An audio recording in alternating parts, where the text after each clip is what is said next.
మన ప్రభువును రక్షకుడైన యేసుక్రీస్తు నామంన మీ అందరికీ నా హృదయపూర్వక వందనాలు.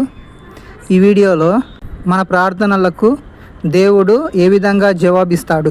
కీర్తనల గ్రంథం 91వ అధ్యాయం 15వ వచనంలో, కీర్తనలు 4వ అధ్యాయం 3వ వచనం, కీర్తనలు 18వ అధ్యాయం 6వ వచనం, కీర్తనలు 34వ అధ్యాయం 17వ వచనం, కీర్తనలు 6వ అధ్యాయం 9వ వచనం, కీర్తనలు 66వ అధ్యాయం 20వ వచనం, కీర్తనలు 102వ అధ్యాయం 17వ వచనం, సామెతలు 15వ అధ్యాయం 29వ వచనం, యెషయా గ్రంథం 58వ అధ్యాయం 9వ వచనం, యెషయా గ్రంథం 65వ అధ్యాయం 24వ వచనం, మీకా గ్రంథం 7వ అధ్యాయం 7వ వచనం, మత్తయి సువార్త 17వ అధ్యాయం 21వ వచనం, మత్తయి సువార్త 21వ అధ్యాయం 22వ వచనం, మార్కు సువార్త 11వ అధ్యాయం 24వ వచనం, లూకా సువార్త 11వ అధ్యాయం 9, 10 వచనాలు, యోహాను సువార్త 14వ అధ్యాయం 13వ వచనం, యోహాను సువార్త 15వ అధ్యాయం 7, 8